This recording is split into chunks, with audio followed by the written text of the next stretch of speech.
विधानसभा का सत्र शुरू हो रहा है, जिसमें कई मुद्दों को लेकर हंगामा हो सकता है। विपक्ष जहां सरकार के 1 साल पूरा होने के बाद भी चुनावी वायदों को पूरा नहीं होने का मुद्दा बनाता दिखेगा, वहीं नेशनल कॉन्फ्रेंस, पीडीपी और कांग्रेस स्टेटहुड के मुद्दे पर आक्रामक दिखाई देंगे। लेकिन उसके पहले कल यानी कि एनसी और कांग्रेस में दूरियां और बढ़ती हुई दिखी। एनसी ने पार्टी विधायक दल की बैठक बुलाई थी, जिसमें कांग्रेस विधायकों को भी बुलाया गया था, लेकिन कांग्रेस के विधायक नहीं पहुंचे। एनसी की बैठक से पहले कांग्रेस विधायकों ने अलग बैठक की। 2 बैठकों में विधानसभा सत्र, राज्यसभा चुनाव और 2 सीटों पर होने वाले उपचुनावों को लेकर मंथन हुआ है।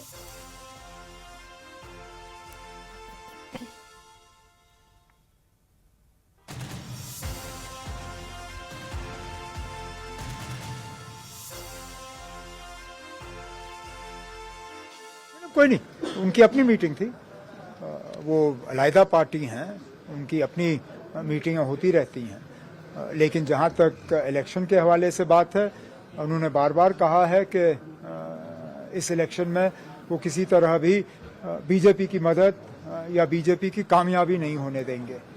तो उनको अपनी मीटिंग करने दीजिए, इसमें किसी को एतराज नहीं होना चाहिए। तारिक अमीन कर्रा साहब ने जिस तरीके से बताया, we have to wait for the green signal of high command. जनाब, उनका अपना सिलसिला, उनका अपना तरीका होता है। उनकी पार्टी और हमारी पार्टी में इतना तो फर्क है कि उनकी जो यहाँ पे लीडरशिप है, उनको अपने हाई कमांड के सिग्नल का इंतजार करना होता है। हम अपने फैसले यहीं करते हैं। लेकिन ये कोई नई बात नहीं है, ना इससे किसी को कोई परेशानी होनी चाहिए। उनका हाई कमांड का भी सिग्नल तो ऐसा नहीं होगा जिससे कि बीजेपी को फायदा हो। लेकिन जिस तरह नगरोटा की सीट के लिए भी, हालांकि वो लड़ने के लिए तैयार थे लोकल लेवल पे, लेकिन हाई कमांड के सिग्नल का इंतजार कर रहे थे। हाई कमांड ने वो सीट नेशनल कॉन्फ्रेंस के लिए छोड़ी और हमने अपना उम्मीदवार जो है मैदान में उतार दिया। आज कांग्रेस लेजिस्लेचर पार्टी की मीटिंग का इनेकाद हुआ। सभी मेंबरान शामिल रहे और कल होने वाली असेंबली सेशन के बारे में जम्मू और कश्मीर को दरपेश सियासी, माशी और इंतजामी मामलात के अलावा तरक्याती मंजरनामे पर सेर हासिल बहस हुई।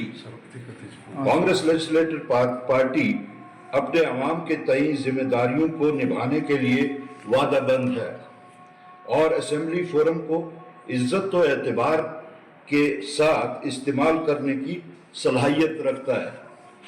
मीटिंग में नेशनल कॉन्फ्रेंस के सदर जनाब फारूक अब्दुल्ला की जानिब से अलायंस पार्टनर्स को आज शाम के लिए मदऊ किया गया था, जिसमें मेंबरान असेंबली को शामिल होने के लिए कहा गया था। मेंबरान असेंबली की जायज एहसासात, जज्बात व ख्वाहिशात और तजावीज़ को कलमबंद करके कांग्रेस हाई कमांड के सामने रखा जा रहा है। फैसला लिया गया कि चंद अहम अमूरात के नज़ाकत के पेश नज़र आज की मीटिंग को कल शाम तक मजीद बहस व तमहीस के लिए मुलतवी रखने का फैसला किया गया। तो जम्मू कश्मीर की सियासत इस वक्त 3 अहम चुनावी मोर्चों पर केंद्रित है। बडगाम उपचुनाव, नगरोटा उपचुनाव और राज्यसभा की 4 सीटें। एक तरफ बडगाम में एक ही परिवार के भीतर राजनीतिक विरासत की जंग छिड़ी हुई है, तो दूसरी ओर नगरोटा में महिला नेतृत्व और अनुभवी नेताओं के बीच सीधा मुकाबला दिख रहा है। साथ ही राज्यसभा चुनावों को लेकर जोड़ तोड़ और समीकरणों की राजनीति भी तेज हो गई है। ये खास रिपोर्ट देखिए। बडगाम उपचुनाव इस बार सिर्फ एक विधानसभा सीट की जंग नहीं, बल्कि राजनीतिक विरासत और प्रभाव का बड़ा इम्तिहान बन गया है। ये इलाका शिया बहुल है, जहां दशकों से आगा परिवार का धार्मिक और सामाजिक प्रभाव कायम है। दिलचस्प बात यह है कि तीनों बड़ी पार्टियों ने आगा परिवार के ही सदस्यों को मैदान में उतारा है। नेशनल कॉन्फ्रेंस से आगा सैयद महमूद, बीजेपी से आगा सैयद मोहसिन और पीडीपी से आगा सैयद मुंतजिर मेहंदी। यानी मुकाबला सिर्फ दलों के बीच नहीं, बल्कि आगा सदस्यों के बीच हो गया है।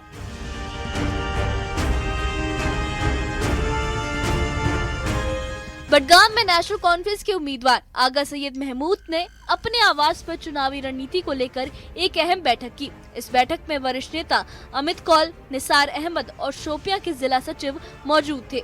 उधर नेशनल लोकतांत्रिक पार्टी के उम्मीदवार शबीर अहमद गनई ने भी ये दावा किया कि बडगाम की जनता बदलाव चाहती है और इस बार नए चेहरे पर भरोसा करेगी। इस चुनाव में कुल 19 उम्मीदवार मैदान में हैं और नामांकन पत्रों की जांच पूरी हो चुकी है। नेशनल लोकतांत्रिक पार्टी एक ऐसी पार्टी है कि हम हर दिन लोग हमें हर घर हम जा रहे हैं, हर दिन हमने लोगों के साथ मिलना है और लोग भी ये चाहते हैं कि हमें आप लोग की जरूरत है। जैसे अभी इलेक्शन खत्म होने के बाद ना नेशनल नजर आएगी इनको, लोगों को ये पता है। जैसे कि अभी मैं बडगाम लोगों को कहना चाहता हूँ कि इलेक्शन खत्म होके कोई इनको नजर नहीं आएगा, लेकिन वाहिद एक हमारी ऐसी पार्टी है नेशनल लोकतांत्रिक पार्टी जो हम इन लोगों की खिदमत के लिए 24 घंटा खड़ा रहेंगे। तो क्या कुछ मुद्दे हैं जिनको लेकर आप लोगों के पास जाते हैं? हमारा मुद्दा ये है कि सबसे पहले बेरोजगारी हमने खत्म करनी है। ये हम इससे पहले भी कह चुके हैं कि बेरोजगारी हमने खत्म करनी है, एजुकेशन देना हमने, और भी जितनी भी डेवलपमेंट है वो हम करने के लिए तैयार हैं। क्या आपको लगता है आप जीत दर्ज करेंगे इस बडगाम सेगमेंट से? पूरी उम्मीद है मुझे, जैसे कि लोग ताउन दे रहे हैं हमें, मुझे पूरी उम्मीद है कि इंशाल्लाह इस बार हम कामयाब हो जाएंगे। बात की जाए नगरोटा उपचुनाव की, जहां मुकाबला महिला नेतृत्व और पुराने सियासी अनुभव के बीच दिलचस्प हो चला है। यहां बीजेपी की दिव्यानी राणा, एनसी की शमीम बेगम और नेशनल पैंथर्स पार्टी के हर्षदेव सिंह के बीच सीधी टक्कर है। दिव्यानी राणा दिवंगत बीजेपी नेता देवेंद्र राणा की बेटी है। उन्होंने यूनिवर्सिटी ऑफ कैलिफोर्निया से अर्थशास्त्र की पढ़ाई की है और फिलहाल बीजेपी युवा मोर्चा की उपाध्यक्ष भी है। वहीं हर्षदेव सिंह 3 बार विधायक रह चुके हैं और 2002 से 2008 तक शिक्षा मंत्री भी रहे। उन्होंने हाल ही में आम आदमी पार्टी छोड़कर अपनी पुरानी पार्टी JKNPP में वापसी की है। एनसी ने यहां से शमीम बेगम को टिकट दिया है, जिससे इस चुनावी जंग में महिला सशक्तिकरण का रंग और गहरा हो गया है। वहीं बीजेपी की ओर से केंद्रीय मंत्री डॉक्टर जितेंद्र सिंह ने दोनों उपचुनाव सीटों बडगाम और नगरोटा पर जीत का दावा किया है। उन्होंने कहा कि नगरोटा में बीजेपी भारी अंतर से जीतेगी, वहां कोई मुकाबला नहीं है और बडगाम में भी जनता का समर्थन हमें मिलेगा। डॉक्टर जितेंद्र सिंह ने आगे कहा कि पिछले 11 सालों में बीजेपी सरकार ने जम्मू कश्मीर में जो विकास किए हैं उसी आधार पर पार्टी वोट मांगेगी। सीधी नगरोटा की बात करें तो मुझे लगता है कोई चिंता ही नहीं है। It's going to be a very easy walk through और बहुत ही आसान कॉन्टेस्ट रहने वाला है बीजेपी के लिए। लगभग वन साइडेड कहा जा सकता है और बड़ी अच्छी मार्जिन से भारतीय जनता पार्टी नगरोटा की सीट जो देवेंद्र जी के जाने की वजह से खाली हुई थी उसको फिर से भारतीय जनता पार्टी की ही टैली में शामिल करने में कामयाब रहेगी नेतृत्व में पिछले 11 वर्षों में। लेकिन साथ ही साथ ये भी बात ध्यान में रखने लायक है कि जम्मू कश्मीर में कुल मिलाकर के पिछली असेंबली के चुनाव में भी हमारी वोट संख्या बढ़ी है, हमारा शेयर बढ़ा है। हालांकि जैसे वो अलामा इकबाल का शेर है कि जमहूरियत वो तर्ज हुकूमत है कि जिसमें बंदों को गिना जाता है, तोला नहीं जाता। तो गिनती में हम कम पड़ गए, इसलिए सरकार हमारी नहीं बन पाई, लेकिन वोट शेयर हमारा बढ़ा और बाकी पार्टियों की तुलना में हमारा वोट शेयर भी ज्यादा है। इसका अर्थ ये हुआ कि भले ही हमारा आंकड़ा हमारे हक में सरकार बनाने के लिए नहीं था, लेकिन पब्लिक सपोर्ट हमारे पास बाकी पार्टियों की तुलना में ज्यादा थी और ये एक बड़ी उत्साहजनक बात है। इसी बीच राज्यसभा की 4 सीटों को लेकर भी राजनीतिक समीकरण तेजी से बदल रहे हैं। पहली सीट पर बीजेपी के अली मोहम्मद मीर का मुकाबला एनसी के चौधरी रमजान से है। दूसरी पर राकेश महाजन का सामना एनसी के सज्जाद अहमद किचलू से होगा। तीसरी अधिसूचना में एनसी के 2 उम्मीदवार शमी ओबरॉय और इमरान नबी डार हैं, जबकि बीजेपी ने सत शर्मा को मैदान में उतारा है। बीजेपी ने सत शर्मा को एक ऐसी सीट से खड़ा किया है जिसे वो सुरक्षित मान रही है।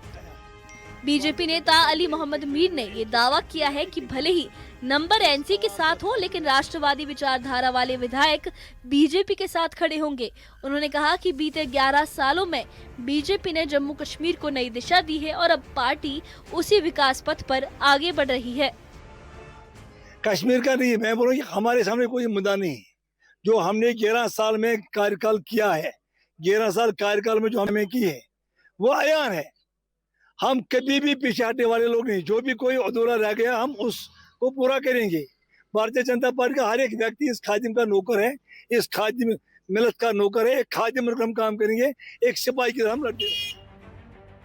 जम्मू कश्मीर विधानसभा में फिलहाल कुल 90 सीटें हैं। इनमें से एनसी के पास 41, बीजेपी के पास 28, कांग्रेस की 6, पीडीपी की 3 सीटें हैं और बाकी छोटी पार्टियों और निर्दलियों के पास है। राज्यसभा चुनाव में किसी भी उम्मीदवार को जीत के लिए कम से कम 20 वोटों की जरूरत होती है। इस लिहाज से बीजेपी और एनसी एक सीट पर मजबूत स्थिति में है, जबकि बाकी 2 सीटों पर समीकरण बहुत अहम हो जाते हैं। कांग्रेस और पीडीपी के रुख पर सबकी नजरें टिकी हैं, क्योंकि वही तय करेंगे कि तीसरी और चौथी सीट पर किसे बढ़त मिलती है। तो एक तरफ बडगाम में परिवार और विचारधारा की जंग जारी है, दूसरी तरफ नगरोटा में नई पीढ़ी और अनुभवी नेतृत्व की टक्कर देखी जा रही है। साथ ही राज्यसभा चुनाव ने सियासी समीकरणों में नई हलचल भी पैदा कर दी है। जम्मू कश्मीर की राजनीति का ये 13 इम्तिहान आने वाले दिनों में राज्य की सियासी दिशा तय करेगा। अब सबकी नजरें इस बात पर है कि जनता किसके साथ खड़ी होती है, तो जुर्बे के साथ या नए चेहरे के साथ। Bureau report, news 18।